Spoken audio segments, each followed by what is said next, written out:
अल्हम्दुलिल्लाह रब्बिल आलमीन अस्सलातु वस्सलामु अलैका या रसूलल करीम अम्मा बाद फ़अऊज़ु बिल्लाहि मिनश शैतानिर रजीम बिस्मिल्लाहिर रहमानिर रहीम।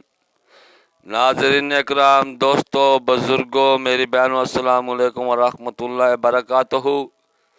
उम्मीद है खुदा के फजल से आप सब खैरियत से होंगे। अल्लाह ताला आपको अपने हिफ्ज़ ईमान में रखे, शैतान के शर से महफूज रखे, हम सब का खात्मा ईमान पर फरमाए। दोस्तों, जिस किसी ने हमारे चैनल को सब्सक्राइब नहीं किया वो यूट्यूब पर अकबर भाई VJ9 लिखकर सब्सक्राइब कर ले, ताकि आने वाली वीडियो आप तक बर वक्त पहुँचती रहे। आज की वीडियो का बयान है, एक शख्स ने वसीयत की कि मरने के बाद मुझे जला दिया जाए और राख उड़ा दी जाए।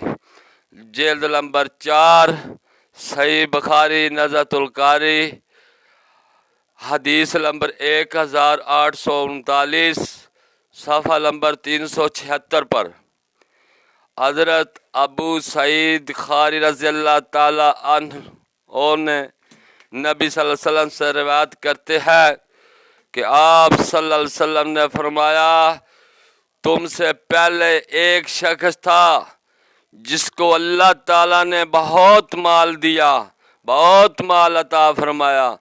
जब इसकी मौत आन पहुंची, जब इसका मौत का वक़्त आन पहुंचा, तो इसने अपने बेटों से कहा कि जब मैं मर जाऊं मुझे जला दिया जाए और राख बनाकर उड़ा दिया जाए।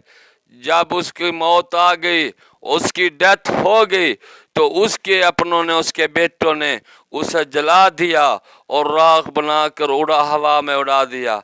अल्लाह पाक ने उससे पूछा, ऐ मेरे बंदे, बता तूने ऐसा क्यों किया? और बंदे ने अर्ज़ की, या अल्लाह, मैंने तेरे डर से ये किया। या अल्लाह, मैं तेरा सामना नहीं कर सकता, मैं गुनाहगार हूँ।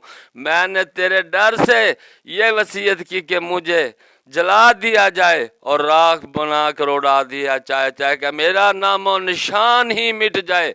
अल्लाह पाक ने उसकी इस आज़ी की वजह से उसे बख्श दिया। अस्सलामु अलैकुम व रहमतुल्लाहि व बरकातुहू।